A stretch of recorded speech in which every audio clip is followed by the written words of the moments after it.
We are back on the Rational Boomer podcast. We've had a good run of guests, and it ain't stopping yet. Today we have Khristi, and you're from Oregon. Is that right? Portland, Oregon. Portland, Oregon. She's on the West Coast. Every time she's been on, she's brought some compelling conversation, which is what I like. Since I have to work so hard to be compelling, it's always great when we can bring somebody else in to bail me out. So thank you for that, Khristi. I appreciate it. Yeah, thanks for looping me in with all the guests that you've been having on. I sent a message and I was like, dude, you are busy. Can I get in there? And Absolutely. yeah. Absolutely. You're one of the folks that people love to hear from. So the more the merrier and the more frequently the better. Um, so Christie's a pretty intense researcher. And as we were talking about before the show started, I explained to her that I do zero preparation for the show. I just come on and do the show. I mean, if I'm doing it alone, I have stories, um, but when it comes to the guest, I just kind of carry it wherever they want to go. And I'm fortunate, I've learned one secret about doing podcasts when you have guests on. Just pick people that are smarter than you, that know shit, that are more prepared, and then I just sit back and fucking listen, and it works out pretty well. Uh, the interesting thing here, we were talking about this before. This is airing on Wednesday, so they will have decided the vice presidential candidate for Kamala Harris. We, as you're listening to this, but we don't know for sure, but we have a pretty good idea. What do you think about this whole vice presidential thing? I've never seen it, and neither have you. You mentioned seen it this intense about a vice presidential nominee. Yeah. I as long as I followed politics, but definitely more extreme since Trump took office. I have never ever witnessed or noticed or paid attention, I guess, but I've never noticed there's been so much focus on vice presidents. And I know because of the rapid movement of change and Kamala being nominated, and we have 91 days until we vote, right? Um, but I don't know if it's just because JD Vance is such a piece of shit, so the focus on VP is there. And I'm not even just saying as a human, like anything that comes out of his mouth is bizarre. Um, but this importance for Kamala to win is going to be matched with who her VP is and who they had on the longer list and then down to the short list. I was like, I don't even know who Andy Bashir is. I really don't. And I really do try to pay attention to politics nationally. Hmm. Um, so I ended up just doing, some research on all of them. Mark Kelly, it's like I knew who he was and who he's married to, and he's an astronaut, but I don't know his government. I know he's in a swing state. I know he's a senator, but I don't know exactly what he stands for. Pete Buttigieg, he's been around all over Fox and TV, so you kind of get that. Yeah. Tim Walz, I didn't know who Tim Walz was. Yeah. Why would I you? tell you what, he's my top. He's my fave, Flavor Flav fave. He's my fave. Josh Shapiro, he's new. Um, I don't know if I love him as much, to be honest. But usually I think that they end up announcing um, who the VP candidate is it from that state, right? So it's kind of giving me that inkling that she might go Shapiro. I don't know. There's guests that you had on that I was listening to, and they don't seem to think that his views on the Israel-Palestine war will affect, and I fully disagree. I do I too. totally Now, disagree. now, especially with this kind of thing with Iran now and waiting for an attack on Israel, this is going to Right. heighten the attention on the Middle East, and I think it does play a bigger role. I agree. And I just, the way people are, as we've discussed before, they're headliners, they don't read the content or, the true message. Um, and and they're also kind of short-sighted. So it kind of seems that with all of this massive, fabulous energy that is surrounding Kamala and all these calls for Kamala and campaigning and fundraising, which is really great and energizing and positive. The Palestine Israel war is kind of subsided a little bit, but I just have this, I just have this inclination that if she does nominate Josh Shapiro, that's just going to bring it back to the forefront. You know, I'm going to put So, myself out on a limb and I'm going to drag you with me. okay. We're on doing this podcast. We don't know who the vice presidential nominee You is. don't. I talked to Abe yesterday. Abe kind of convinced me about the prospects of Andy Bashir. That made a lot of sense. I've always kind of said, just based on the vibe I'm getting, there is no basis for me saying this, but I'm going to say she's going to announce Tim Walz as the vice presidential candidate. Now, if I'm wrong, I don't give a shit. It's my show. I can be wrong. You feel kind of the same way, leaning toward Tim Walz, but I told you, and I'll tell you another reason why I think it's Tim Walz. We're recording this on Monday night.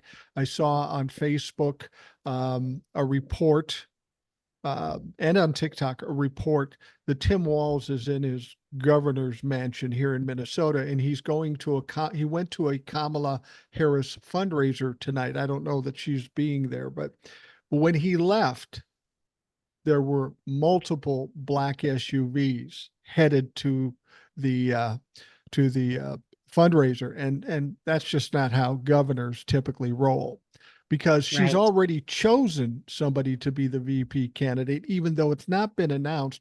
That person right. needs the extra protection from Secret Service. So that to me tells me it's Tim Walz. Really, really like it. When I was researching Andy Bashir, one of the one of the reasons, and then another reason with Shapiro that she may have gone that direction is because she's putting together this coalition for Republicans for Harris. And Shapiro, what I read, has a pretty strong Republican following, and it could because of his stance on Israel. Um, and that's the same thing with Andy Bashir. But we actually, at this point, I mean, we don't know, but we don't really need to discuss Andy Bashir. I think it's Walz Well, and yeah, Shapiro, yeah, and that's it. yeah. What we heard as of today, which is Monday, was it was down to two people, Walz and Shapiro. And one of the things about Shapiro is he is young, he's new to the job, and I think he's more of a wild card than Walz is. Walz is more polished as a politician. He doesn't make verbal mistakes. He's pretty Right. squeaky clean. And he's also personable, because as much as they don't need to win Minnesota, Minnesota's going to go toward Kamala, no question. They haven't voted for or elected a president in the Republican Party since 1952. So I think it's pretty safe. But Walz kind of complements her personality. I agree. I've said before, Kamala is an amazing woman because she can come out tough as hell, but people still love her. They don't think she's an angry black woman or a bitchy woman in general. They love her and they love the fight within her. And I think that he kind of complements her personality because he's that kind of guy. I agree. I think they complement each other. Great. What I love about both of them is they have this approachable nature.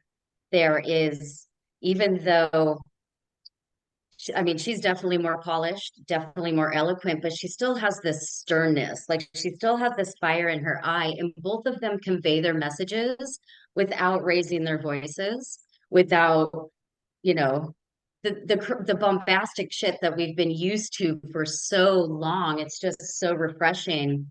And so he was in the House of Representatives starting 2006, and prior to that, he was a teacher, Right. right? He was in the military. I mean, he checks all the boxes. Right. He's all about public education, so he'll definitely fight that horrible the school vouchers that Right. states are trying to implement. He's all about tax cuts for the middle class and for small businesses and workers' rights and health and safety, gun safety. I mean, he's just He's on point. He's on point with everything that we say that we want as the American people. He supports, and Well, so does she. well, there's two downsides to him that people bring up, and I don't know that they're downsides. First of all, some people say Bashir and Shapiro are younger. It'd be better to have a younger person. But the thing is, uh, Tim Walz is the exact same age as Kamala Harris. They're both 60 Right. years old or going to be 60 years old. Secondly, the one thing they take a shot at is um, he's been incredibly successful coming up with Democratic bills passed, an unprecedented amount. In fact, he's much like Joe Biden, what Joe Biden did as a president, he's done as a governor, codifying abortion and kids free lunches and making So important. marijuana legal. He's done everything, and it's been pretty amazing. The one suggestion is that Kamala's more liberal than Joe Biden, and they were thinking they needed somebody more centrist, and and Tim Walz would be perceived as more liberal, more progressive. I don't think he really is. I think he's just doing Right. the right thing. But that would be the Yeah. perception, and that would be the argument from the Republicans. Two crazy liberals. We can't have that. So would it be the Republicans that are trying to put this group together, Republicans for Kamala? Or are you talking about the far right megas and I'm talking their about what their argument is going to be against Tim Walz. And I've said this before, and I want to see what you think about this. Um, Joe Biden was a centrist, and I think he is kind of worn out his time as far as his mentality about politics, because politics is so different right now. We've gone so far right. We have to take, well, in Minnesota, if you're driving down the road, icy, you veer right, you're just going into the ditch, you got to crank it way left just to get back to the center. And I think there is some right. of that. I think people are ready for that. The idea that we got too many liberals in there, that is something that we may have worried about in past history, but we're seeing history like we've never seen it before. So there is no way to compare it. I agree. So one thing on the age, if they were going to focus on age, they would probably bring in PDB, Yeah. right? They'll bring in Pete Buttigieg if they want the youngest, super smart, talented, eloquent, delivers a message like no other. So the age for me, 60 is, I think, is fantastic. It also shows, or it also, it's just like Joe being as old as he is. He's really good at what he does because of the years of experience he Right. has. The fact that his age is the same as Kamala, I think it's great. I don't think 60 or 59 is too old whatsoever. As far as cranking it to the far left, to veer it back into a way that we can all, come together. I don't know if it needs to be that centrist. I think times have definitely changed. And I also think that by the bills that he's passing, the work that Joe has done and their forward focus for this country is more on the progressive liberal all-encompassing side anyway. Well, and people would So say, people would say, well, you don't want to go too liberal or too left because they'll never buy it. Well, that may be true when we were talking about boomers kind of controlling the voting block.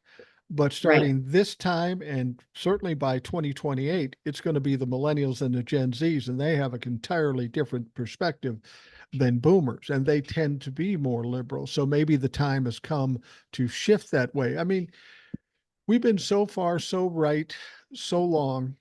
Even when we're centrist, we still leaned right, even when the Democrats were in, because the Democrats deal like the Republicans do in terms of paying homage to the wealthy people. Even Democrats do right, that to a certain extent.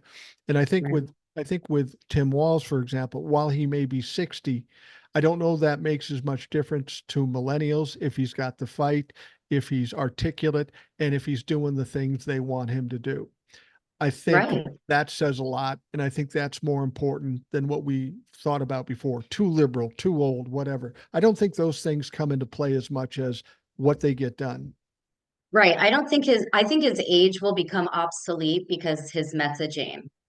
He is able to communicate to all ages and we understand him. He Well, uses simple words and simple English, and it's just not all this political jargon, you know? it was funny. I don't know if you saw this interview. Somebody was talking to Tim Walz and Fox News or something, and they said, you did this with kids' lunches, you did this with marijuana, you did this with abortion. Are you afraid the Republicans are going to come at you about that and fight against you with those accomplishments? And all he said was, "Oh yeah, what a monster, feeding kids so they can learn in school." Now that's a perfect answer, and I think young people want to see that fight back in the game. The Democrats have never done it, and now we've got Kamala, presumably Tim Walz, but even Shapiro, if he was to be it, they have the fight in them to push back, and this is what the Democrats have been lacking for, oh, I don't know, decades. So long, so long. And I think his level of like witty, petty sarcasm is what we relate to, you know, that quick way. Oh, what a monster, right? That's fucking brilliant. That's the stuff. Oh, I'm so bad. I'm so horrible. All I can say is I got 365,000 followers on TikTok for being sarcastic and petty. So it's got to be worth It something. works. It works. It It does works. work. And you have followers of all ages, right? It works. I think being so far to the right and and following that lead for so long, that's the thing with Republicans is there's no growth in their mindset. It's this is how it was, this is the way we want it. And actually they want to take us back to Right. even before. Right. So we're at a point of change and we need the change and we're so ready for it. We are ready for it. And as I've said before, I get a feel for things. Like I know how they're going to turn out just because of the vibe or it just seems like destiny to me after going through all this as long as we did and having lived as long as I have. I've seen the bad times, and then you come out the other side and the times get a lot better. You not only are saved from the bad times, but you learn from those bad times, and that's why things get much better. And I think we're at that point. It's a perfect storm. Everything's coming together with the right candidate at the right time, and the seemingly demise of Donald Trump and the whole MAGA thing. They are sinking quickly. They are sinking quickly and I love every second of it. So do I. I bask in the glory of their demise. I spent 4 years Truly. telling people to be patient. Let's hope I'm right. I think you're going to be right. I feel it too. We just needed that switch. And this is what's going to happen is now that we have someone in a position with the confidence, courage, the knowledge, the wherewithal to be like, I'm going after you, Trump, right? Say it to my face. Yeah. Um, just very straight up, putting him back in his place, putting him back under the rock, right? He's a cockroach, put him back under his rock. And everyone, it's just really gonna start following suit.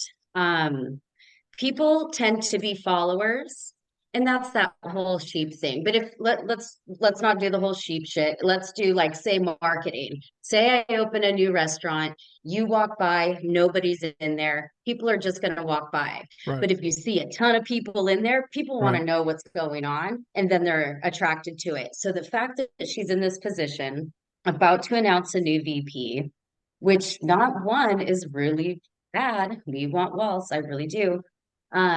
And then we have anger on going against his suit. I think that is going to roll into Judge Merchan giving him criminal. Like, I just really think it's all tumbling down, For those people and that it's going to don't, happen fast. yeah, for those people who don't think I'm correct in that times have changed, prior to Kamala getting the nomination, prior to Joe Biden stepping aside, people would say, "Oh, I don't know if we're ready for a woman for president." And then they would say, "I don't know if we're ready for a woman, a black woman for president. I don't know if the country's ready for that." I heard that from Democrats and Republicans. And I heard it a Right. lot from people of color too. And I was curious as to why they didn't feel Kamala could do very well. And what I came to realize, it was because of their own experiences as being people of Right. color. Didn't think she was a bad choice. They just thought the white people would never vote for her. But Right. she gets the nomination. Joe Biden says, "I endorse her," basically anointed her as the next candidate. And then what do we see? This woman who is Black, South Asian, and a woman.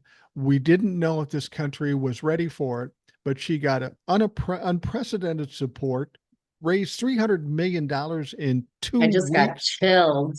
And I love it. So and in 3 weeks, she got enough delegates to be the nominee. Apparently, this is the time. it is the time. And, there's plenty of people I talk to, and they're like, what about Newsom? What about this? Could you imagine what would happen if Joe um uh overshadowed Kamala? Like what that would do to our communities? I Yeah. mean, that would just be a piss move. I will say this, before Biden, you know, decided to announce Kamala, I was still behind him 100%. I Oh, was me pissed too. off at Nancy Pelosi. I was pissed off at Adam Schiff. I wrote the White House an email really quick, and I'm like, you better not step down. Like we still stand behind you. And I think that he still would have won. I do too. He's older, he's quiet, he's factual, and even though Kamala is factual, it's just a whole different flair. Well, with Biden, I'm getting the impression now that the Republicans really believed they were going to beat Joe Biden easily in November. And I've said many times before, I'm curious as to what you think. This was different than most other elections up until recently. This wasn't about who's more popular, Joe Biden or Donald Trump, or even Kamala and Donald Trump. This is about how many people hate and fear Donald Trump. We saw Right. that result in 2020. We saw it in 2022. Unprecedented amounts of people came out to vote against him. We're seeing it in the Republican Party, 15 to 25% of the people voted against him in the primary and voted for Nikki Haley. Turns out they didn't even like Nikki Haley. They were voting against Donald Trump. Against Trump. And Right. now we hear about Republicans for Kamala Harris. I really thought that was the issue that was going to win or lose this race for the Democrats. And I just thought too many people are fearful, Republicans and Democrats alike. I thought that's what was going to lose it for Donald Trump, whether he was going against Biden or, as some people say, a ham sandwich, because it really is that point where people are so fearful of him winning. Right. Yeah, they'll just vote for a slice of Wonder Bread at that point. Uh, Yeah, absolutely. anything but. I think what's interesting is because Donald J. Trump is so loud and rude and will go after your wife, will go after anyone. 1 minute Fox News is fake news, the next minute ABC is fake news. Like he's a mess. But he's been in this position and so authoritarian type Yeah. already. People are just kind of like, well, this is this. Here we go. We've been listening to this shit for so long that it's almost exhausting to even think, how can Joe Biden stand up against him? But now you have Kamala with fire and Trump tail between the legs so quickly. Yeah. And people are seeing that. I mean, you have the villages in Florida, the always Trumpers started getting wind of 2025. They don't want a dictator. It has nothing to do with abortion rights or anything else, but they don't want a dictator. No. And they didn't want Sleepy Joe because the media just kept pushing how old and slow and old and slow. And they never ever focused on all of his successes, Right. ever. So yeah, it's changed. It changed really fast. I think it changed at the right time, and I totally think it's a checkmate move. I do too. And I think a lot of it has to do with the media. I think the media was working against Joe Biden and the Democrats, Totally. but they're only in this for the money and the views. Donald Right. Trump was kind of the media darling because he was the dancing monkey that would do crazy shit and he was good TV. Well, that shit's getting old now. And all of a sudden, with this support of Kamala Harris, she's now become the media darling. She's going to get the attention. And that just trends everything away from Donald Trump. And when that happens to Donald Trump, I've always said, just let that motherfucker talk. Let him do whatever he does. I don't comment on Facebook, but there's this teacher that taught in my high school, and he was one of the cool, good-looking teachers. Well, he's 80 now, and he's not so cool, and he's not as good-looking as he once was. But who is? Um, but he keeps posting this bullshit about Trump and making these comments about Kamala, and I'm going, fuck's sake. And of course they're trying to pin everything on Kamala, like this drop in the stock market, which is not nearly as big a deal as everybody's making it out to be. At Um, all. but they're trying to pin it on her, and they're saying, well, what's Kamala done? He hasn't done anything. And I said, listen, Kamala has accomplished a lot with Joe Biden in the last 4 years. The only thing your guy has done recently is gone to a black journalist convention and decided speaking racist terms was a good idea. And then he didn't stop there. He went to Georgia, a swing state, and talked shit about the governor, a Republican governor, and his wife. Yeah, you guys got a hell of a good chance with that fucking clown driving the car. Right? Oh man, I had the same reaction, but different. It was kind of when Joe Biden and Donald Trump had their debate, and I was ready for Biden to just have that, State of the Union type of energy. Right, right. And then it was completely deflated, and I was like, oh shit, shit, shit, shit.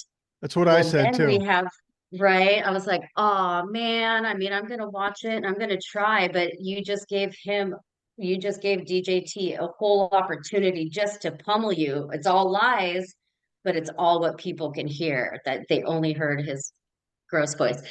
But then DJT, and I don't know who set this up for him,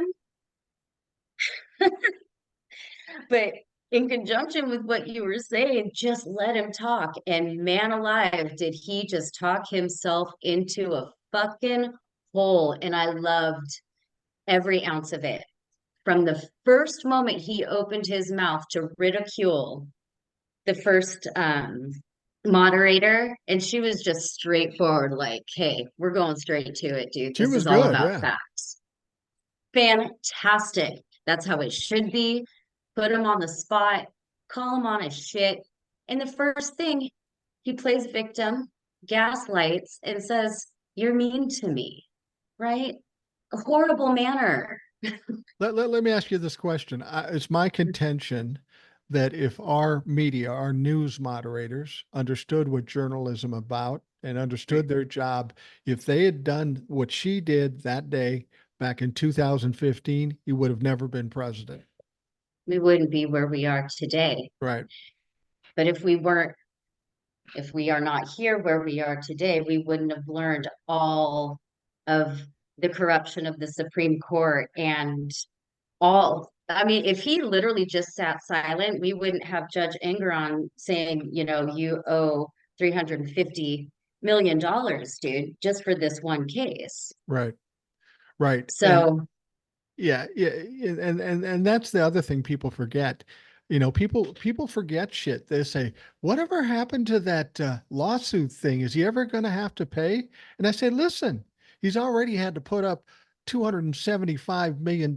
This is money he cannot touch and will never right, get back. Don't tell me it hasn't impacted him. He's still got more he's going to pay when he goes through his appeals and stuff because he's going to lose. But people forget about this stuff. People have lives, unlike you and I, that folk, they're able to focus on other things. Well, I should say me. You probably do have. I'm a retired old man sitting in my fucking living room. What else I got to do? Sure, you do. You're so funny. You're so funny. You talk on yourself. You do a lot of things. You do a lot for people too. There's so many times people are so grateful for you and your messaging. It's not just what I think is not just, just so short-sighted or they're so forgetful. I think it's because every single day there is something new.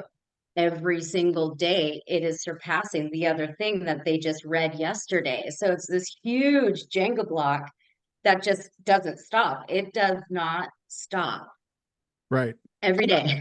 I'm trying to remember. We've talked about the whole narcissistic behavior thing, and if I remember right, you've had some experience with some narcissistic folks too, or am I wrong about that? Oh no, I certainly have. So don't you kind of recognize what's going on now? I mean, there's an arc for a narcissist. They have a steep rise. They look good from a distance, but when they hit that peak and they start to fall, that fall comes quick. And I recognize that in Donald Trump and some of the other people I've seen. And there's no going back. Once you start dropping, it's crashing at the bottom and there is no going back. Donald Trump may not realize that because he's a delusional motherfucker, but I know where Yeah, he's yeah. going to end up. Oh yeah, he's gonna be toast. And I'm saying like he's gonna implode. Um, one thing, a couple things about narcissism is they they're they're shitty people. And it's not even like you can find them in textbook psychology. Like about what narcissism is, but they don't know why they have it. It's not genetic. They are extremely insecure, Oh, yeah. hence why they steamroll others to get where they want to be. Right. They're very narrow-sighted, they have blinders on, and they don't care because they're solo focused. They are, and they are, because they're so insecure and because they're narcissists, and somebody gets in a position like Donald Trump, if he would have ever said, I fucked up, I'm sorry, I'll try to do this Right? better, it would have been all better, but they are incapable of saying they're wrong or quitting lying. Let me just tell you a quick story.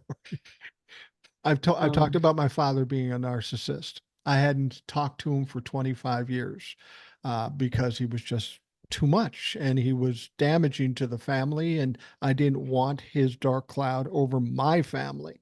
Um, but he died, and I've said this before. Here's a guy that was in the 80s making $250,000. He wasn't Donald Trump before the area we were in. He was making a lot of money. He was highly successful. He was charismatic. He was a good-looking guy. Everything was great about him from a distance. But when you got up close, you could see the cracks and you go, this is one fucked up human being.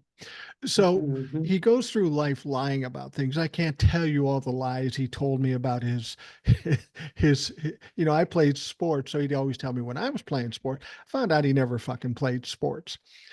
But in his dying days, he dies in a one-bedroom apartment, sparsely furnished, alone, in his underwear, in a recliner. He dies all alone, in spite of having all Right. those great accolades and money and stuff before, and he had no money. My brother and I, knowing my dad very well, go sit down, and we've got these two or three people that were friends of my father's just giving us the rundown of what's going on and telling us about what's left over and what we need to do as far as getting him buried and all that stuff. And my brother and my wife and I are sitting there, and we start hearing stories that he's told them about his accomplishments. Now, he's a fairly accomplished guy in business, but he's telling them things like, well, he was in the Navy, he played goalie for the Gopher hockey team, he did this and that. I go, Jesus Christ, you're 80 years old and you're still doing this shit. Yeah, And that's where Donald Trump is. He cannot tell the truth. He cannot say he's wrong, and he cannot say he's guilty. So they just ride it into the ground till they die, and right. they leave the mess behind. And that's what Donald Trump is in the process of doing. Well, and on top of all the lies, they forget who they tell a specific thing to. They do. So it's a lie, and then you catch them in a lie, so they create another lie. They're pathological. And what's interesting, you can have you can have someone who's a pathological liar and not be a narcissist. You can have a sociopath. No, narcissists, not all narcissists are sociopaths, but all sociopaths are narcissists, right? So you can have these different mental or different disabilities or character situations, but narcissism is one that is really hard to pinpoint, especially in the beginning, because they are like peacocks and they're Yeah. pretty and they're interesting and you're curious. And then the more you get to know them, and the narcissists that I know, they're pretty extreme and they're pretty alone. Yeah, they are. They can't make, Yeah. they have friends, but they quickly dissipate. They quickly take off because they see what kind of piece of shit they are. The one thing I will say about it, I don't see myself like my father. They always said you look like your father, and I never liked that. But as far as his personality is gone, because of how I was raised and my mom, who was a good human being, and my dad wasn't around much, so I maybe didn't catch it. But I think one benefit I got from him, there is a sociopathic personality. Now, I didn't get all of it because I do have empathy for people. I do care about people. I am emotional Right. about people. But when it comes to people coming at me, I don't give a fuck. And people Oh, don't understand how I don't give a fuck. I just don't. And I don't know if well, that's a piece of that I got out of my dad. And if I did, I thank him for that because that's been beneficial to me. I don't think that's connected with sociopath. I think that's you understanding yourself and creating appropriate barriers. And I'm 46 and um, I am really learning the importance of boundaries. And just a quick story, a couple of my good girlfriends, and you would think that they're in high school, but one of 15 years and one of 30 years. And these two decided to talk a little shit about me. And I said, bye. Yeah. Right? Yeah. I mean, there's a loss there a little bit, but is it really? I think so. That's kind of how I feel about Trump supporters too. You're not a loss. Get the fuck out of here already. And honestly, do you think Trump has any friends? No, I don't. And in fact, Not you a kind of get single. you kind of get this impression the people who do support him and are around him don't like him. They couldn't Of like course him. they don't. They're looking, and this is what's the problem with our politics. They don't necessarily have to believe what somebody's saying or like what somebody's saying or even like the person. All they care about is this going to get me money or is this going to get me votes or is this going to get me power? And that's the kind of fucking people we've got to get rid of in Washington D.C. And I don't know that we can. They all have some of this, even Democrats. Oh yeah. I mean, Democrats are never, I mean, they're politicians and they're human. We really need to stop the super PACs and insider trading. On the Republican side, um, yeah, Trump doesn't have any friends. There's no reason for anyone to like him. He's rude AF and Yeah, he goes after their wives or their partners and children. I mean, he's just a shit human. And he's only in that position, well, to stay out of jail, I believe, to stay out of jail. He's trying to float, but he's still shit's gonna happen. And he's so actually just a puppet. I think that everyone around him, and I think we said this, we talked a little bit about this last time. Everyone around him is an opportunist. absolutely. And they know that with his age and his health and his criminal record, like all of it, he's not going to live Right. very much longer. So originally, I heard what Old Soul said, talking about Peter Thiel and Gross Musk, and it totally makes sense. And I'm glad that she brought it up because originally I was thinking Mega Mike Moses Johnson Right. because he was shaking firm hands with Kevin Roberts Right. of the Heritage Foundation. So I'm like, someone is trying, and then of course JD Vance, but he's already in the swamp. He's already burned himself. But there's all of these people kind of like flies on shit Well, it's kind of waiting. it's conceivable that I mean, I think everybody who ever dealt with Donald Trump used him in some way because he's so easy to manipulate. That's what I found out about narcissists. You pat them on the butt and tell them they're geniuses, they'll bend over backwards for you, and Donald Trump has proved to do that. Right. So it's conceivable, especially at his age and his health conditions. He's not put it this way, he won't live as long as Joe Biden. I guarantee you that. Joe Biden will live past Donald Trump when he passes because he's a healthier guy. But it is conceivable to think, okay, we need this guy to kick open the door, and once we get in there, we'll take over the shop. And that's pretty much what happened. That's what happened during the 4 years he was in. I'm convinced he didn't have any evil intentions when he came in because he didn't know what the hell he was doing. He But because still doesn't. no, but because everybody around him had these evil ideas and they were smart, they figured out how to use him to manipulate him to do these things. He wouldn't have necessarily tried to overturn Roe v. Wade unless Mitch McConnell and the Heritage Foundation pushed him to Hmm. do it. Oh, you'll be the greatest guy in the world if you overturn Roe v. Wade, put these judges in. And that's all it takes with somebody of that mentality. Yeah, he just needs he needs a compliment or two. And that rolls back to that insecurity. But also with his malignant narcissism, he is a TV guy. He's a ratings guy. He is, everyone look at me and I have the biggest crowd. And that's what means the most to him. It still does to this day. Right. It's It has popularity. nothing to do with politics. He doesn't know a thing, doesn't know NATO, doesn't know DEI. Mr. Explain DEI to me.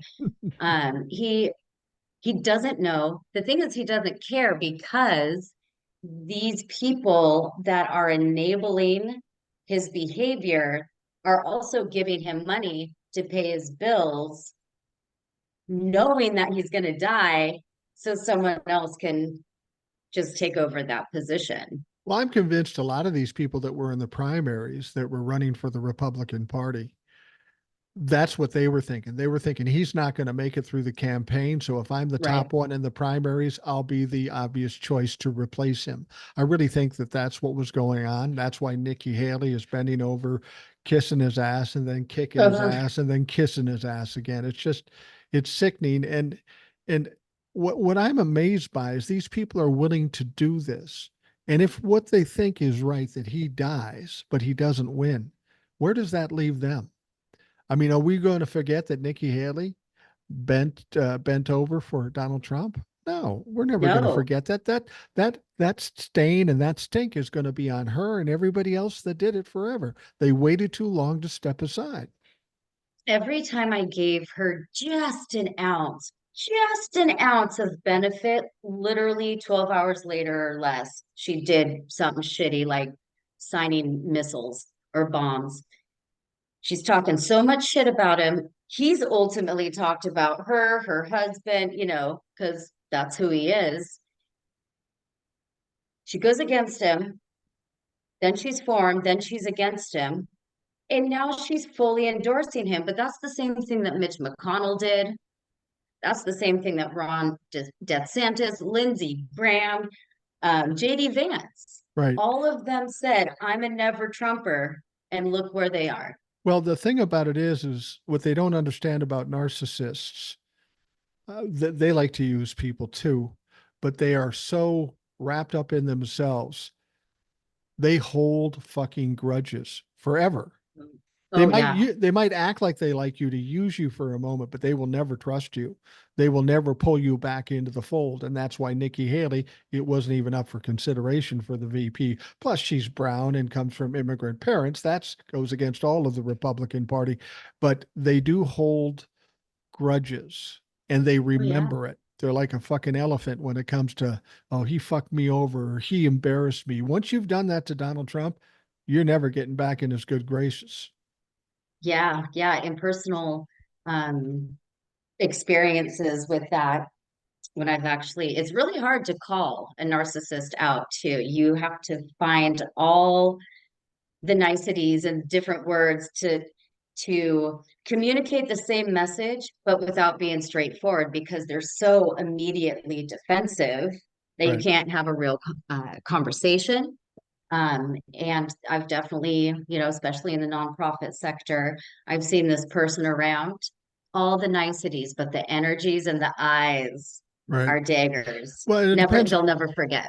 It depends on how you want to deal with a narcissist. If you have to deal with them on an ongoing basis, you've got to play the game a little bit. I know that from being a little kid and dealing with my dad. But once you get to a point where you're in just a fight, the only way Yeah, to go at them is forward and slap them in the mouth, because they're a bully, and the only way to knock down a bully is to be the bigger bully. And that's really the only way to do it. And that's what Kamala is in the process of doing. exactly. She's the good bully. She's the She's, good witch. that's, I've had, She's the good prosecutor. I've had Trumplafucks come to me and say, "You're just a bully." I go, "I am a bully, but I only bully bullies." And Same. so bring it on, bitch. Um, we're talking to Khristi. It's always a pleasure to talk to her. We're going to take a quick break, and we'll be right back. We are back on the Rational Boomer podcast. Khristi has joined us from Oregon, and it's always great to have her on the show. All of the listeners that come on the show are great because they make the show better, and they make it entertaining. I get more opportunities to catch my breath, which is important when you're 64. Um, but I wanted to bring something up, and I wanted to see what you think about this, because you have an opinion or two. Just a few. Just a few, and we like that. But Anthony Scaramucci was talking to somebody on TV, and he was saying that he saw the possibility, if the polls continue the way they're going, that Donald Trump would drop out. And I go, that makes no fucking sense. And he said, well, listen, I can see what he would try to do. His biggest concern is staying out of jail. And he says he could see how he might go to Biden and maybe the governor of Georgia or whatever, and say, listen, I'll just get out of the race if you don't put me in jail. I'll, put me on probation or something like that. And I'm thinking to myself, Scaramucci's a pretty successful businessman, and I've done some business. Why would you cut that deal if you know you're going to win? The only time to cut that deal is if Donald Trump looks like he's going to win. That's the only Right. time. You know, they don't cut deals in court because they think they're going to win. They're not sure, so they cut a deal. But this looks pretty clear that Donald Trump is going to lose, so there's no reason to cut that deal. It just didn't make sense to me that somebody would suggest that. I could see him offering that, thinking he would get it, but why would Joe Biden or Brian Kemp or anybody cut that deal? I When I heard that, I thought it was honestly one of the dumbest things I've ever heard. There's absolutely no reason to cut a deal. There's no reason. They don't even have, and you and I talked about this before as well. They do not have a backup for Trump. No. So there's nobody that could shoe in, definitely not JD Vance. There's nobody that could even move into that position that would win. Right. So basically, Trump is going down. He doesn't deserve a deal. He still has September 18th with Marshan, and then he still has Georgia, and then he still has Florida, which I think Jack Smith sent in an appeal to the 11th Circuit I to think so bring back too. the documents case. So to be honest, I don't, I, the only thing I think about is because he wanted to create some sort of kerfluffle with Yeah. the MAGA and do some sort of fear mongering or, something like that. Other than that, there's no legitimacy and there's no substance to that type of Well, opinion. and there's a big problem with him dropping out or them kicking him to the curb at this point. It's too late in the game, and Hmm. because he has cult members as the base, if he's gone, it's likely they just won't vote. and that'll affect the presidential election, who's ever running in his place, and certainly have a serious impact on the down ballot, which is the House of Representatives, the Senate, legislatures, um, governors. They're stuck now. They've got to stick with Donald Trump unless he keels over. Right. I mean, I wouldn't mind if there was a significant down ballot that would kick the GOP.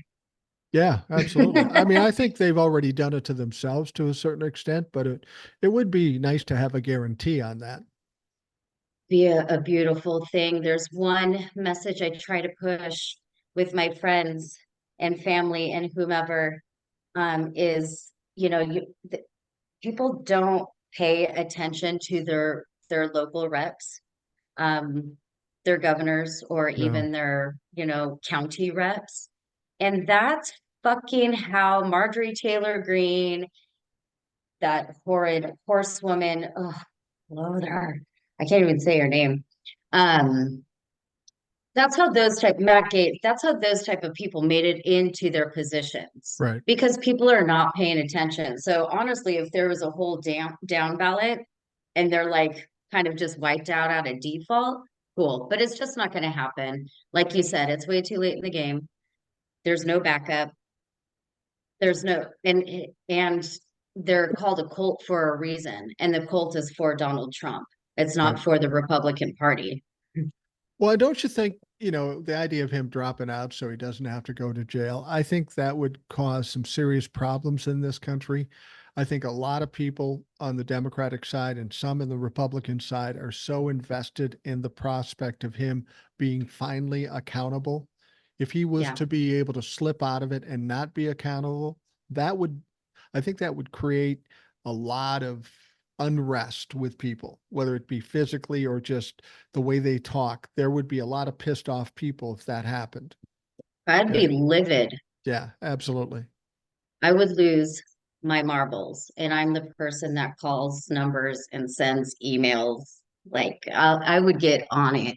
So for him dropping out for that sole purpose, and Biden, with his immunity as the president, being able to pardon him, there's no fucking way. I mean, people are ready. I was already on the fence with Marshan.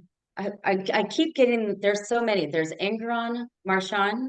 Marshawn is Marshawn was the Manhattan District case with Yes, Stormy yes, yes. Daniels. So he's the one that's coming up on the 18th, and we're waiting for the ruling, right? We're waiting for the criminal ruling. Does he get jail time? Right. That's the sentencing on September 18th, and they've tried everything they can to delay it. It's not worked. Everybody says, oh, he'll just appeal it. Tell me the last time Donald Trump's won a fucking appeal. I can't remember when he's won an appeal. He's lost every one of them because they're usually bullshit, and his lawyers just don't know how to do it properly, mainly because they're doing what Donald Trump tells them to do. Right. Well, and the people that he chooses to surround himself with, honestly, some of them were a little bit credible for a minute, but they can't even choose a checkbox. Right, I right. mean, I don't know if Donald Trump told them not to choose a checkbox. That's their oversight. Yeah, it's pretty amazing. That sentencing, I mean, they even fucked that up because the sentencing was going to happen in July and they just do what they do, delay, delay, delay, delay. But Right. now all they did is put it closer to the election, giving us a September surprise because he's going to get sentenced. And at this stage, with all the things you have to figure into this, I don't know how he doesn't get some kind of jail time. People always say, well, it's his first offense. Yeah, but he did it 34 fucking times. He also violated the gag order multiple times after he was punished for it. And he talks Right. shit about the judge and the judge's daughter. How does he not get jail time? That's crazy to imagine.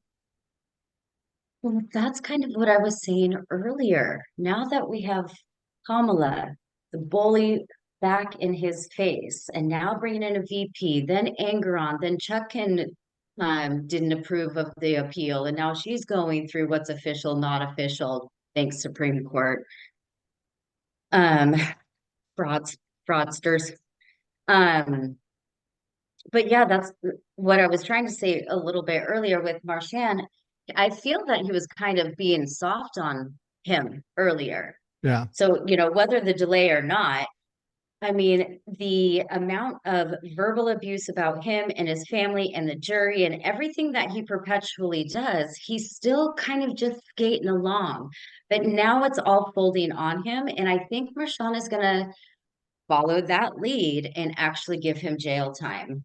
Yeah, and to me, it doesn't matter how long the jail time is. If you put Donald Trump in jail for 2 weeks or 2 years, he won't last. It'll break him.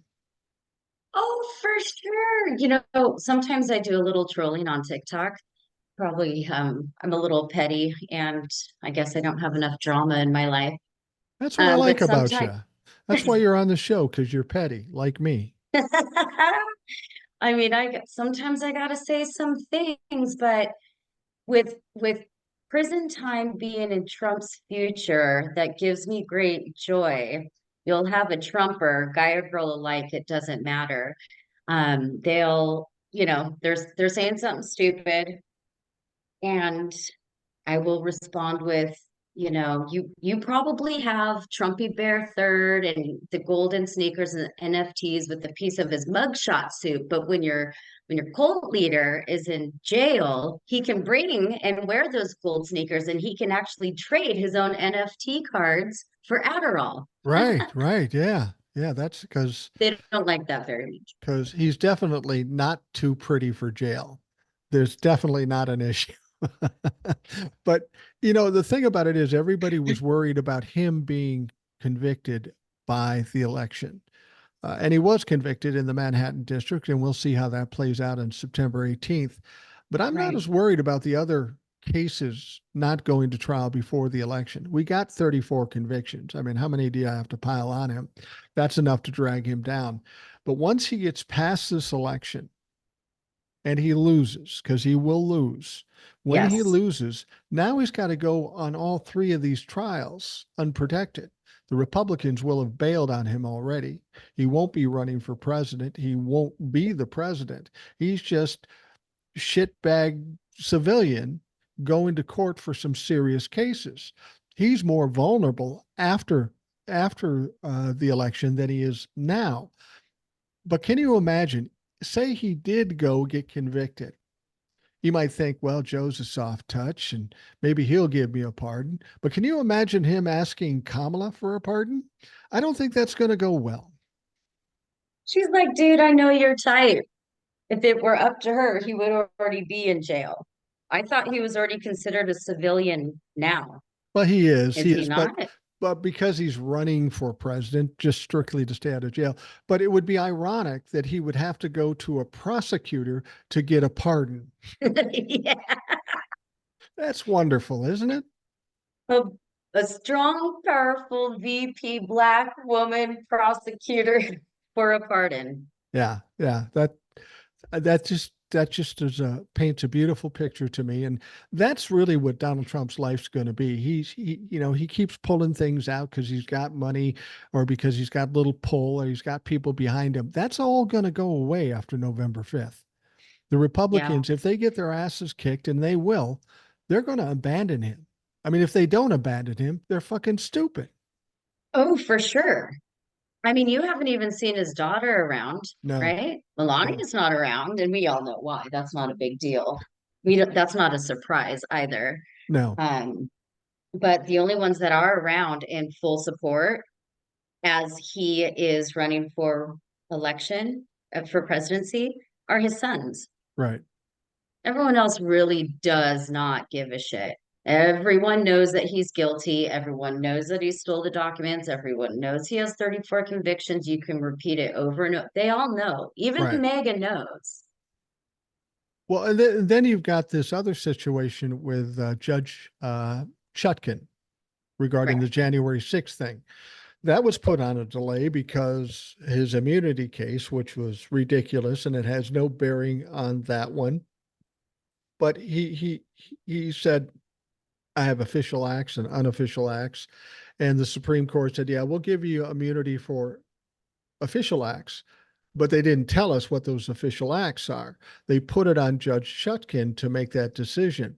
Now, again, it looks like a win for Donald Trump and the Trump-levucks, but the fact of the matter is it puts them in a bad situation, and they're now trying to scramble to get out of it, but they can't, because in order to determine what are official acts and unofficial acts, you need to have testimony, live testimony, and evidence in public trials or public hearings. And the problem is, while he won't be convicted of this by the election, all the evidence is going to come out, which is just as bad when you're trying to get fucking votes. Right. All the evidence is coming out publicly. Right, right. So we get to see it. I mean, yeah, it's adding time to the case, but Chutkan said, your appeal is not granted. And now I'm going to start sifting through or sorting through which one's official, which one's non-official. Dude, Well, the Supreme Court. well, as soon as Chutkan got it back, she began dismissing motion after motion that Donald Trump's team made. He's lost Right. all of them, dismissed them all. And now the thing about this isn't one trial. Even though there won't be a conviction after all this, there's going to be hearing after hearing. They could have a hearing every week up until the election, which is absolutely not what Donald Trump wants. But he forced the situation because of the way he handled it. Right. Well, it's kind of on par with how he handles everything. Yeah. I He thinks mean, if whether he he just He go thinks if ahead. he can delay things, he's smart enough to wiggle his way out. And now he's finally finding out that's working against him. So his normal strategy isn't working anymore. And this is when you're going to start seeing him lose his shit. Like we haven't Right. already seen that. Yeah, we have seen it. And he's rolling with it. He's just rolling with whatever he's doing. It's just gonna continue to fall down on him. Yeah. Chutkan's gonna roll it out. The public is gonna see everything. It's a snowball effect, and he's toast. Well, and that's why I think it's destiny, in spite of the fact that convictions won't come before the election. All this evidence and all these testimonies will come out. The sentencing will happen. We're 3 months away from the election. And Yeah. and last month he says he raised 138 million, and in 2 weeks, Kamala Harris raised 310 million. I mean, how much money do you need to saturate the advertising in 3 months? She doesn't have to go a year on 300 million. She only has to go 3 months. 100 million a month if she collects no more money. And Donald Right. Trump isn't even buying advertising because he's using it to pay his legal bills.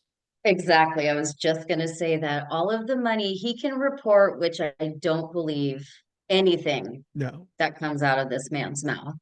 And, everything is always exaggerated. You know, Kamala makes raises 310 million. He's like, well, I have 320. And Yeah, it's fucking bullshit. But it is. what Kamala has so much support and backing right now, and we definitely have to thank our beautiful Black women again who save us truly. But starting with all of the Harris calls and doing the Zoom calls, which couldn't have happened if we don't have the technology we have today. Could you imagine trying to do all of this grand fundraising with a rotary, right? It's not Right, going to right. happen. Well, didn't it surprise you though? I mean, I said when Joe steps aside that it has to be Kamala. Whether you Right. like it or not, it has to be Kamala. Because if you jump over Kamala, you're going to piss off every person of color throughout the country, justifiably so. So I think there were people that wanted to jump over Kamala.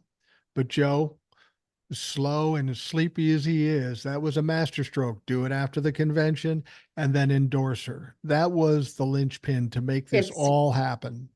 it's brilliant, and not only how the timing of it, it's he's literally active president still kicking ass and making hostage deals with Russia. Right. He's still working, and she has the capacity to campaign while Absolutely. she's still working. I mean, it's a double whammy. It's so, so good. She has the Black women, she had Black men, white women. I was on that call. for Kamala Harris, and then the white men, Took them twice, which but they came in strong. I was like, come on, you guys. The first one, but it just took one little also it's probably some competitiveness, but there's Yeah, on tonight was comics for Kamala. So it right. had like Kathy Griffin and Jason Bateman, the elderly for Kamala, which is Bernie Sanders, Jane Fonda, Bette Midler, huge. There's cat ladies for Kamala, and then now there's red states for Harris Just happening. off subject, just quick question. How Sure. is it that Jane Fonda at 85 years old is still hot? What Dude, the fuck? gorgeous. The fuck is happening? I don't know, probably because she's been so cool and smoked pot and like was chill and Yeah. she's always been an advocate. She's always been in fitness. I mean, when I was younger, I had the Jane Fonda VHS. Yeah. Dude, Yeah. for real. Her workout. And Bette Midler looks fantastic Oh, too. Bette Midler was always hot too, but clearly I never uh, partook in Jane Fonda's videotapes. It never something I thought I'd do, No and I'm paying leotard, for no it now. gold leotard. No gold leotards, no. But it is truly amazing to see the support, and I think that took us all by surprise. When you first heard he stepped when we first heard he stepped away, I'm looking for a flower girl dress for my granddaughter with my wife and my son in Macy's or something. And I say to my wife, I say, Joe just stepped aside. She literally started to weep because Yeah. she had strong emotions about Joe, and she was worried about what was to come. And I think a lot of people felt that way. I had Yeah. one woman send me an email and she was fucking furious. So furious. I said, you're going to have to calm down and step back and think about this, or I'm going to block you. I know you've Oh, listened. really? Well, I mean, it was just crazy. It was just kind of crazy. And I said, um, yeah. And I You saw got my wife. unhinged? Yeah, really unhinged. Yeah. And I understand that because people are scared about what the prospect of Donald Trump winning is. And they thought Joe stepping aside, everybody thought he should stay. And they thought, well, this is the end. But then within an hour, the attitude changed. And I told Right. my wife, I said, I don't know what's going to happen, but you need to just step back and watch and see what's happened. And once we know what happened, then we know what we need to do. And crying isn't what we need to do right now. We need to wait and see how it turns out. Now, I had no idea that Kamala would take off that way, but I was happy to take credit for telling my wife to stand back and just wait, as if I knew Yeah. what was going to happen. I, of course, didn't. Well, you're pragmatic about that, right? I'm kind of the same way. And that's what adds flexibility to like our personalities, really. It's like, okay, this just happened. And of course, I'm emotional. I was like, no fucking way. I didn't cry, but I was like, Biden, I've been loyal to you. I believed in you. And then once Kamala was announced, it was like the loyalty Right. chain. So I'm loyal to you, but I love Joe Biden. I love Joe Everybody Biden. does. Oh, all the green hearts. Um, and so here I am loyal to Biden, and he maintained his loyalty to Kamala. And I think that integrity was immediately acknowledged by all of us. And I think that's what really just put that power Right. behind her. And there was a video out there. And I think this is part of what it was because they realized there is actually a close relationship between Kamala and Joe. There was a video where she was giving a talk and Joe had been on the phone. Okay. And Yeah. um, she'd finished with that and she's saying whatever she says. And Joe chimed in and said something. And she goes, oh, you're still there. He goes, I'm keeping my eye on you, kid. I love you. Oh, that's what makes me tear up. Yeah. It's so For, sweet. It's genuine. yeah. Yeah, it It's is. respect. It's it's really what we want, what we deserve, and they're true humanitarians, and they are being what's the word? Exemplary? Yeah. Is that the right word? That Yeah. they're being that prime example of kind, true love, respect, loyal, trust. And the comparison and the contrary was Donald Trump said, yeah, go ahead, hang that motherfucker. Mike Pence. Yeah. Well, shit, he goes to NAJB and he's talking about Indians. It's like, you fucking asshole, your VP's kids are Right. Indian. Like, he just, yes. So it's very refreshing to have real people with real values. You know what the best, we were talking about the prospect of Tim Walz, and he may already be announced as the vice presidential candidate when you hear this. My wife I says, hope. we don't want to lose or Tim Walz here in Minnesota. He's too good. I go, well, look at all he's accomplished. You know, he's already done that. So he deserves to take the step up. I said, but you know what the best part of this is? His lieutenant governor is a Native American woman. She would be the first Native American as a governor in the country, and I'm for that. Fuck that. And she's just the same Dude, kind of person he is, as far as being liberal and wanting to get things done. So I have no problems if Tim leaves to go be vice president and leaves her in line. Fuck it. I'm good. that is so fantastic. And that is the progression that we're talking about. Right. That's Exactly. what we want. She deserves that position. I mean, the our Native Americans, our indigenous are have been, shit on and forgotten and missing and lost, and it's really unacceptable. So if there is this beautiful woman in that position, an indigenous woman, it would really give a lot of hope to the rest of the indigenous uh, Absolutely. people Well, you know, of this country. Joe, It's their country. yeah, Joe appointed a Native American woman, and I can't remember what she was appointed to, but she was the first one ever to be appointed. And how ridiculous is that for a country that's 250 years old, and she's the first Native American to be appointed to a cabinet like that? That's fucking embarrassing. Is it the younger lady? Oh, I Uh, think. Oh, uh, I don't remember. are you talking about the one in the cabinet? Um, let me see Oh, if I can find it. goodness. She does really cool shit, and I don't know Yeah, if we're thinking about the right people anyway. And that's another thing with Biden that people overlook is the diversity in his administration that he has formed, that he created to help him, right? They're right. all they're all a team and they're all really damn good. So if we can, not if, when Kamala wins, because I have a really strong, Oh, I I know just she's know going to she's win. gonna smear him. She's gonna smear Trump.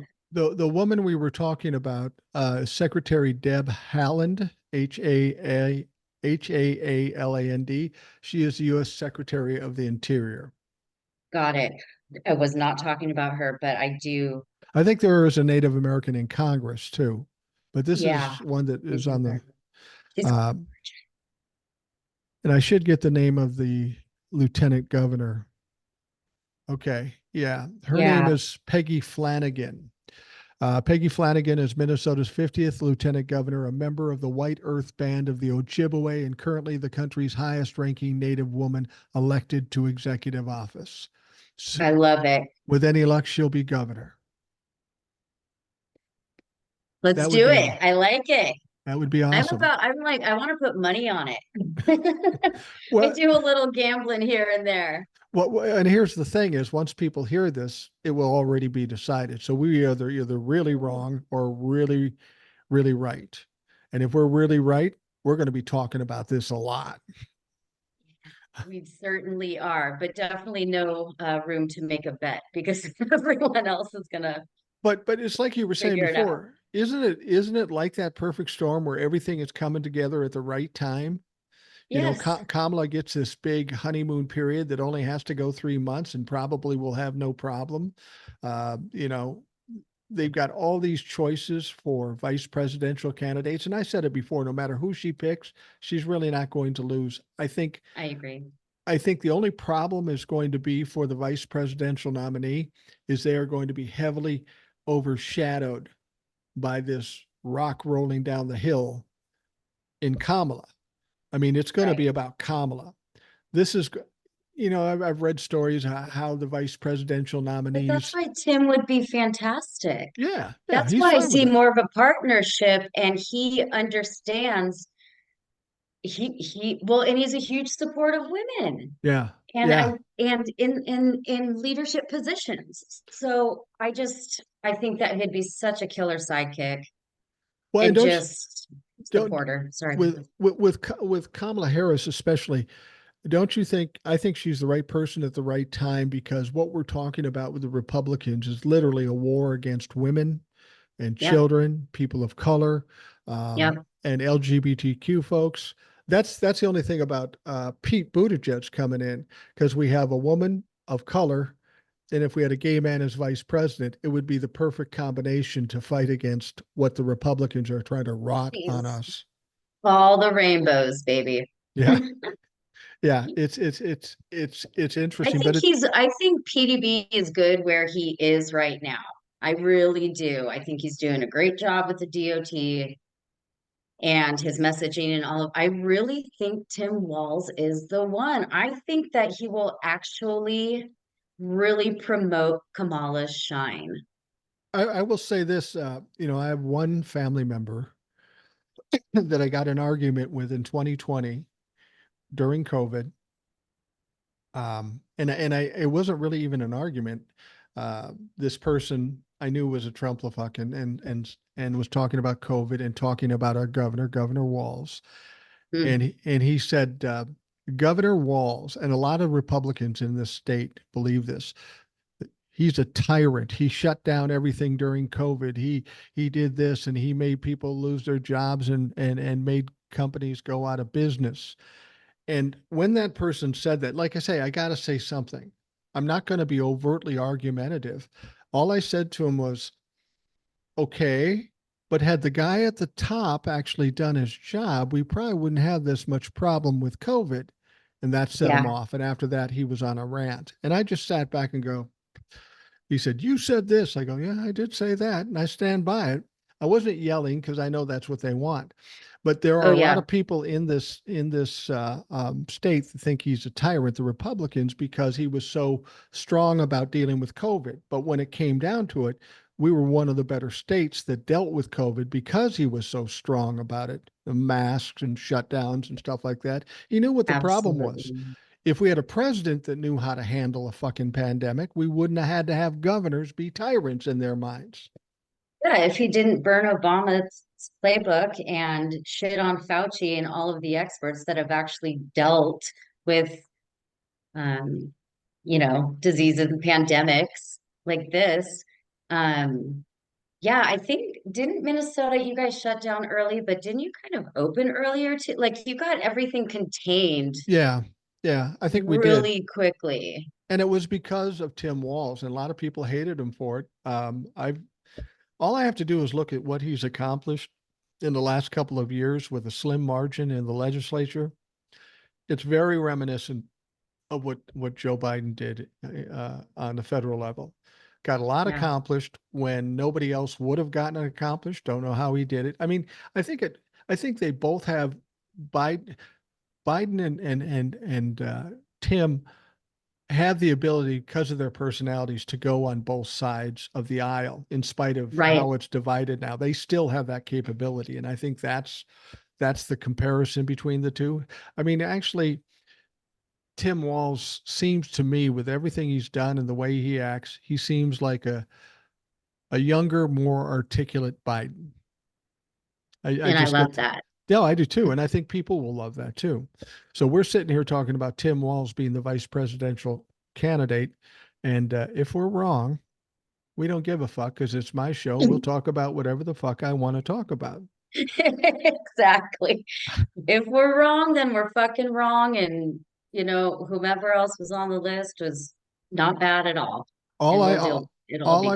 all I will say is this: if we're wrong, why did Tim Walz go to a fundraiser today on Monday and have like 6 black SUVs with them, because that's not how governors roll. Vice presidential candidates do. So that's where we're coming out with this. But I think we're Yeah. going Well, isn't Kamala going to Pennsylvania tomorrow, though? right. And so is the vice presidential nominee Oh, is but supposed she's to. announcing tonight. Oh my, yeah. I don't Well, no, know. I don't Now I'm know if on my. she's here tonight or not. I Oh, don't, oh. it's a fundraiser. I don't know that she's here, Hmm, but she's going to be, it's hard to say. Um, the funny thing is never in history, you mentioned this, never in history has there been this much intrigue about who somebody's going to pick as vice president. Isn't that right. interesting? So interesting. The importance of this position matched with Kamala is, yeah, the excitement. It's intriguing. I mean, it drew me to research who these people are. Well, one of the complaints I've always had about the Biden administration, I don't have many complaints about them, but the one thing I always thought during his term, because of his age, and if he was going to run again, and because life and death happens when you're in your 80s. I always thought that they should have showcased Kamala more, put her in front of the spotlights more, because I thought people would feel more comfortable about voting for Joe if they liked Kamala. And they Right. didn't really do that enough. And that's why people were unsure when they were having to decide whether or not she should be the nominee. Never in my wildest dreams did I think that all Joe had to do was show some love and give and anoint her, and that would be enough to explode this thing. So I think they missed the boat back then, but it turned out fine. Well, what's interesting is at the beginning of their administration, Biden Harris, is I remember going to my aunt and saying, "Where is Kamala? Where Yeah, is she? Right? Where is she?" And then I thought about it. VPs are not really spotlighters anyway. right, They're just not. And her very important position was breaking ties in the Senate. right, Huge, huge things, as well as helping Biden with all of these other bills. So she's right. been super, super amazing in this role.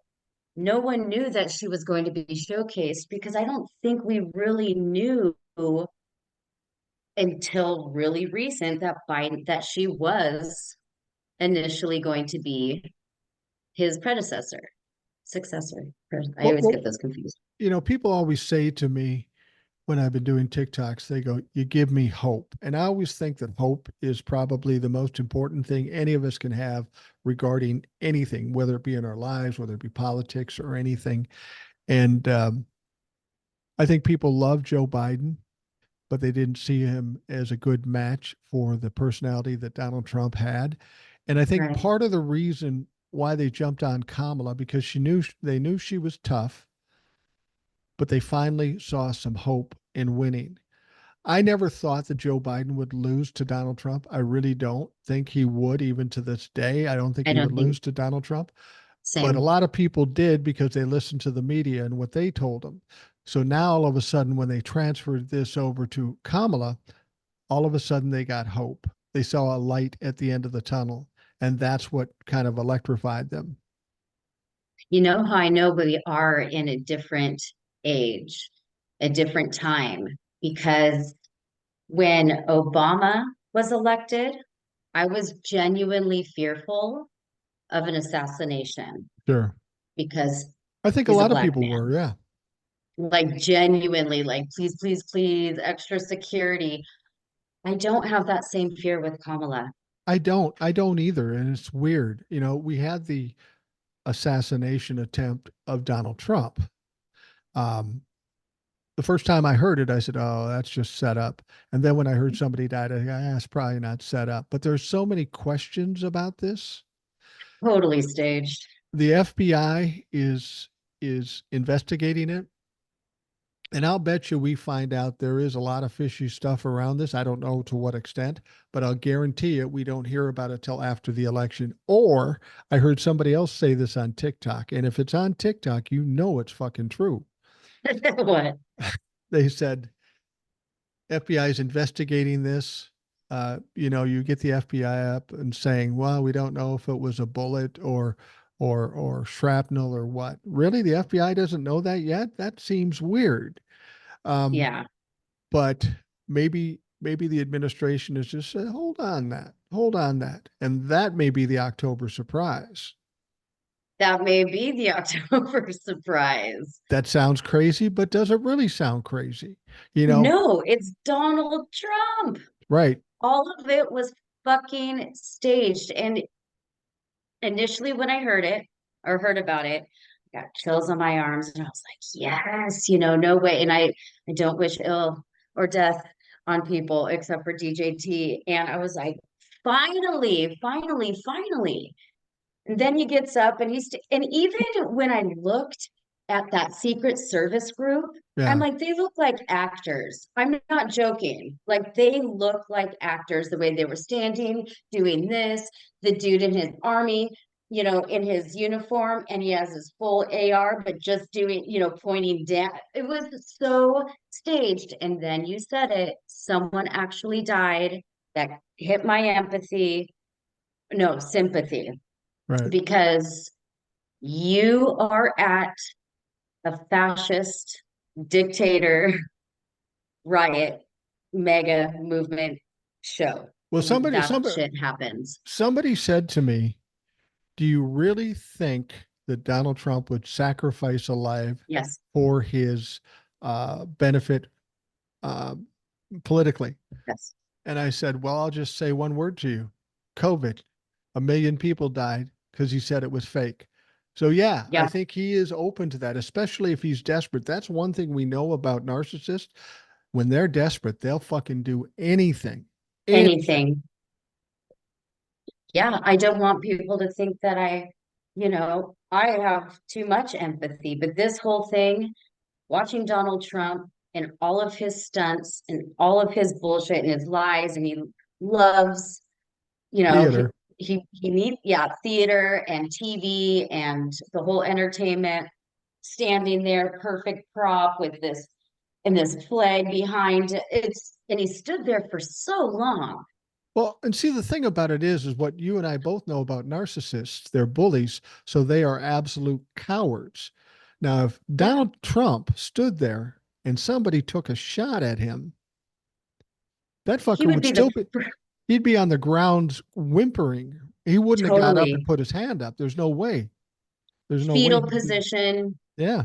trying, definitely checking if his hair's still on, but he would not be, I'm the tough guy standing up, fight, fight, fight. It's totally staged. It's just so much. Well, and that's the thing.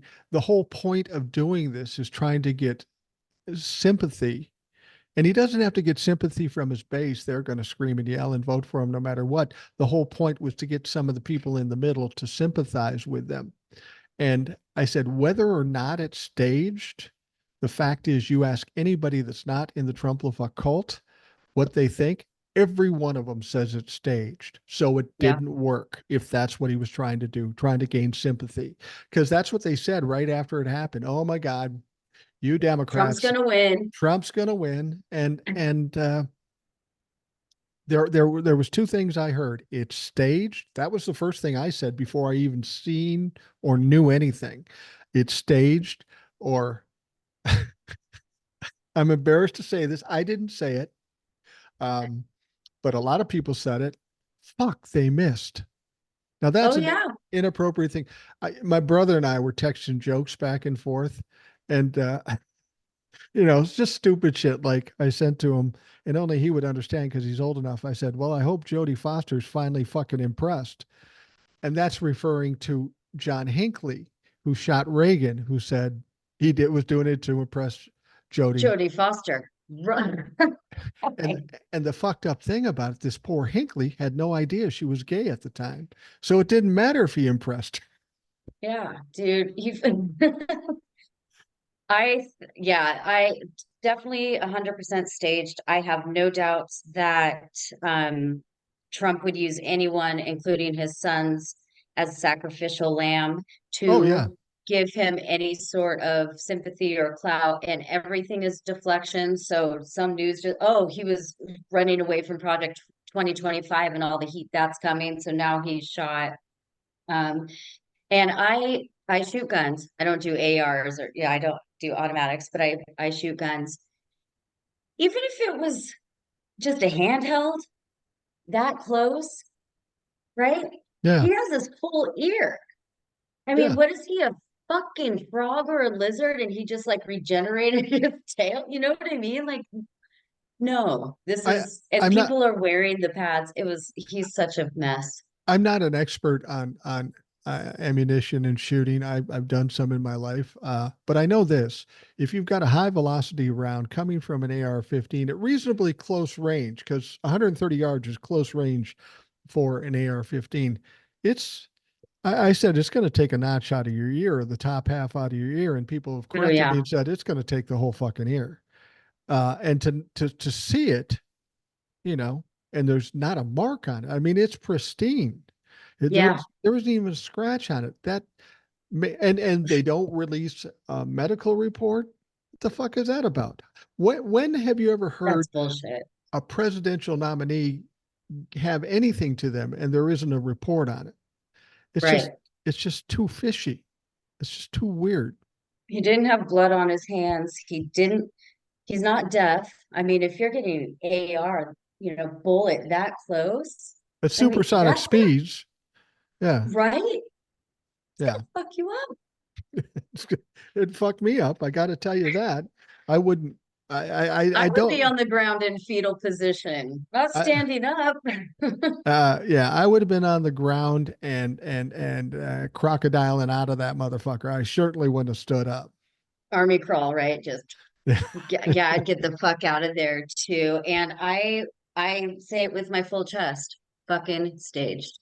And you know, the thing about it is too, because I know he's a coward, you'd never see him stand on a stage in public and wide open like that again because he's a fucking coward. One person Totally. shoots at him. It's just the whole thing is weird. Now we're coming toward the end, and I just want to bring this up because of your experience with narcissist. Yeah. Donald Trump is getting cornered.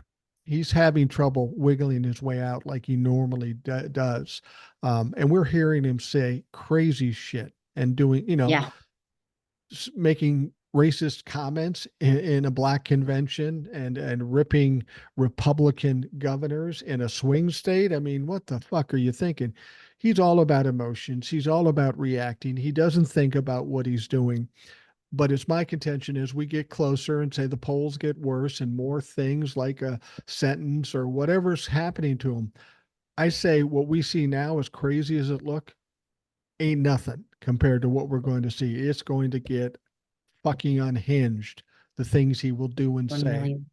1 million%. At this point, he doesn't, not that he really cared before, but now he's gonna fucking lose it. Well, And there's no stopping it. no, and the big thing is, I think I can't remember who said this. It might have been um, Michael Cohen, uh, but he said, look, he's got people around him telling him to do stuff, and he's not really good about doing what he's told. But now that that stuff that they're telling him to do isn't working, isn't getting him the win in November, now he's just going to flail. He's going to Yeah. spitball everything and he's just going to do whatever comes to mind because he thinks he's a genius. And that is going to be the ultimate demise of Donald Trump because he will make mistake after mistake. And all the things he's trying to do to gain purchase again will fail. That's just how it happens with narcissists. When they start flailing and they don't know what to do, they just do fucking everything. Right. Yeah, absolutely. And it's anything to keep the attention that narcissists need. Right. So we already know that he's a pathological liar. We already know that he's a racist and a bigot and all of that stuff. And he surrounds himself with people that are like-minded, like Right. that, Right. misogynist, all of that stuff. So that's why in his mind, he thinks that he still has the support and adoration because he does say these things. And his true mega cult fan base hasn't left his side. So he still Right. hears them cheering, but everyone else is starting to leave the seats, you Well, you know, know? and people think whatever's around them is true. Andy, who is the millennial or the Gen Z that was on the show, he lives in Kansas. He's got a lot of red state people around him. And he was saying, I was getting nervous because that's all I hear. Well, that's because where you're at. And the same is with Donald Trump. Everybody Right. around him is patting him on the back and saying, oh, we're doing good. Everybody thinks like this. So he believes it. He's acting as if everybody, the majority of the people in this country, if he really knew how few people support him now, he would be losing his shit even worse than he is. Yeah. I mean, he needs the attaboys. He Did does. I do good? Did you see that? He needs acknowledgement and accolades. He needs that. And they're still giving it to him. Every single one of them know he's not going to fucking win. All of them. Right. I think they do. And the other thing is, there's a mentality when you, I suppose, if you're a spouse to a narcissist, or especially if you're a kid to a narcissist. I experienced this when I was 7, 8 years old. It taught me how to read people's faces and body language because I had to do it for survival's sake. But um, when they would lose their shit and they would get upset, and my father would say horrible things to our kids and his kids and stuff like that. When you're 7 years old, or whether you're 30 years old standing next to Daddy Donald Trump, you will do anything to avoid that. You will tell them anything to avoid that. For sure. So Donald Trump isn't getting the real information. He's getting the information that these people are trying to manage him with. And most of it isn't Right. true. That's exactly it. They are managing his emotions. So they don't have to deal with It's the, like being on eggshells because they already know he's is it on eggshells if you know how he's going to react and knowing it's very simple what the to the fact that appease you him. the fact that you know that it's just a matter of trying to avoid it. It's like a kid when he breaks a window and he says, I didn't do it, because they don't want the Right. punishment. That's the only thing they don't want. And that's what the people around him do. That's why Lindsey Graham comes out and says the stuff he does. And then recently, I think this is hilarious. He went on Fox News and basically begged Donald Trump not to say any more racist shit. And I said, think about that. We've got a sitting U.S. senator telling a former president, a current presidential candidate, don't be racist. What the fuck kind of Right. world are we living in? How stupid is that? It's so dumb. You would think if it were me around someone like that, I would immediately disassociate. And they just stuck by him, you know? If I have to tell a presidential candidate not to be racist, I'm thinking I may have the wrong candidate. Yeah. But you're also talking to talking about Lady G.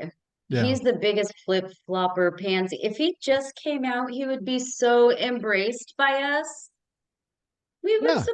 We support LGBTQIA plus. But would the You rednecks in know? South Carolina support him? Well, I mean, you know, he has a grander account in South Carolina, so they have their own little Lady G club. Oh, wow. Wow. Ew. That's I'm glad I ate earlier today because that might bring some things up.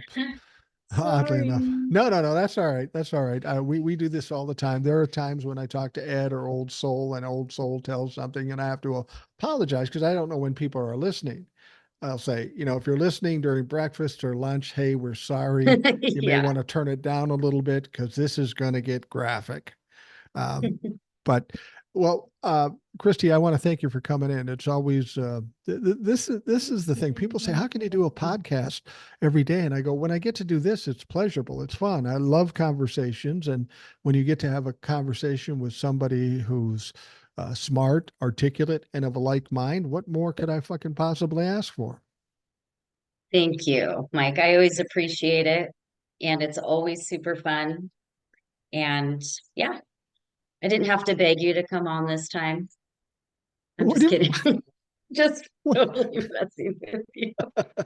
what a smart ass. That's the other reason why I like you, because you're a smart ass. I have my granddaughter, and she is an absolute smart ass. And she gives me shit all the time. And people say, don't do that, Junie. That's not nice. That's your grandpa. I go, no, let her go. She's one of us.